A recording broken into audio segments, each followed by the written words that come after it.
pagi bersama tekan kepala, pejamkan mata sejenak.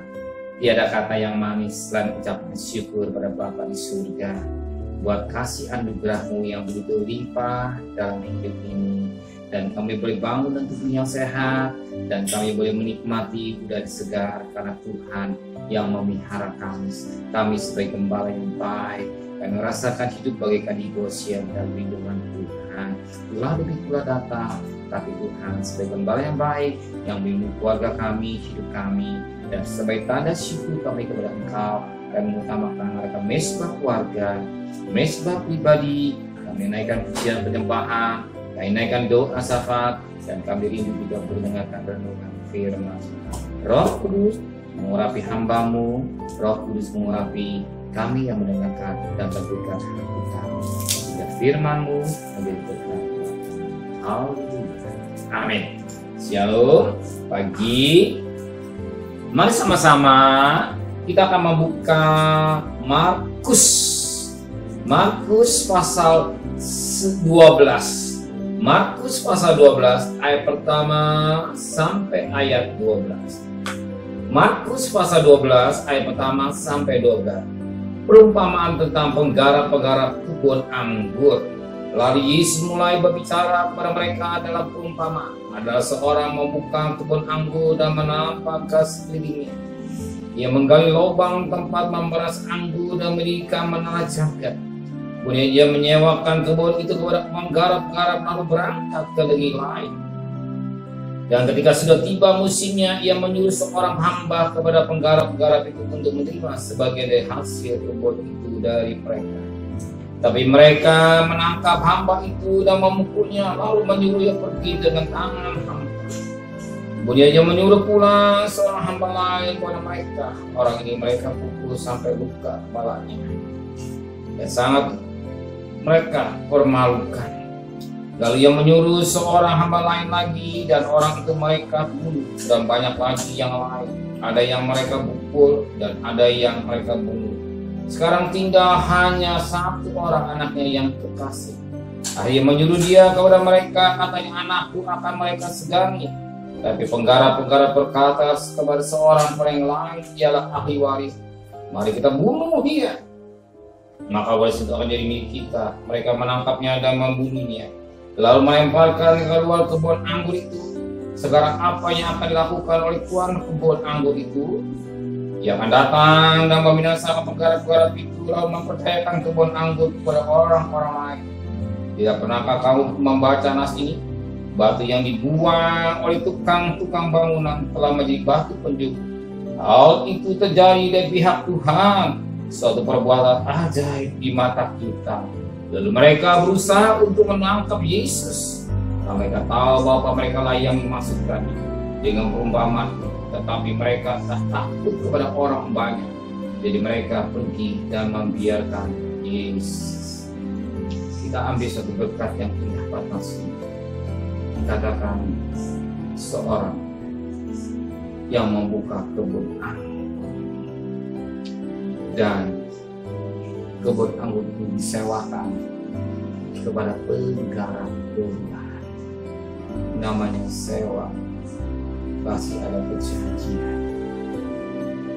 Namanya dipercayakan, pasti ada pertemuan batin. Tetapi yang sangat menarik, ternyata ketika sudah waktu untuk menua, ternyata apa yang terjadi. Katakan dalam firman Tuhan pada ayat yang kedua, dan ketika sudah tiba musimnya, ia menyuruh orang hamba kepada penggarap-penggarap untuk menerima sebagian dan hasil kebun itu dari sebagian, gak seluruhnya, hanya minta sebagian yang menjadi haknya tuan itu yang punya penggarap. Wajar.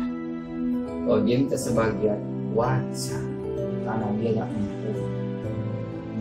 Sebab dia yang empunya kebun anggur. Ingat, penggarap itu bukan pemilik. Dia hanya mendapat kemurahan belas kasihan. mendapat kemurahan dan belas kasihan sebelah haknya dari perempuan yang punya kebun anggur. Itu membayangkan satu pintu bagi manusia yang sudah merasakan kasih. Kalau kita bangun pagi ini, kita masih sehat. Ini Anda. Kalau kita ada sebagaimana ada, ini karena kebaikan Tuhan. Kebaikan Tuhan, anugerah Tuhan, dan kita masih bisa hidup ini karena ada belas kasihan Tuhan. Kita lihat bagaimana mereka saking banyak orang membutuhkan makan, banyak mereka membutuhkan, tetapi kalau hari kita bahagia, kita masih lihat nasi, kita masih lihat anak kita semua sehat, kita lihat keluarga kita sehat. Ini semua karena Tuhan. Bagaimana bangsa Israel digosip ketika tulah demi tulah datang. Tapi bangsa Israel punya hari digosip.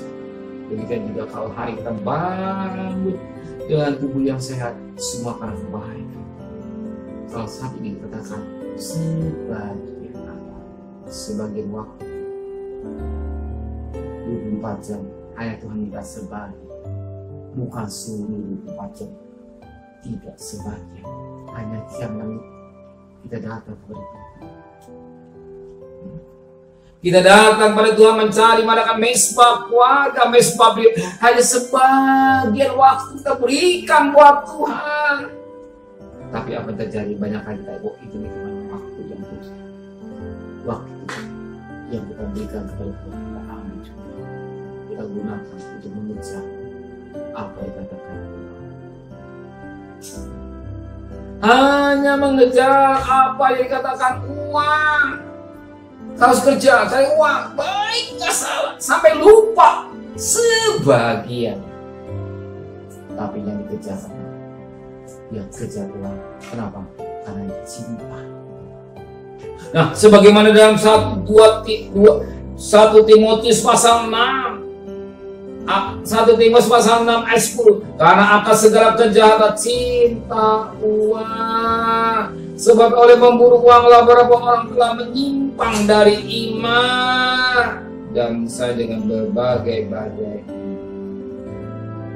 Kita harus cinta.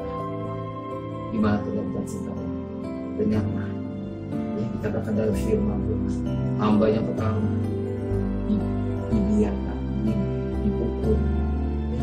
Hamba yang pertama katakan dia ternyata dipukul. Hamba yang kedua bahkan dipukul sampai luka kepala. Bahkan juga hamba yang lain kita saja dipukul tapi dipukul.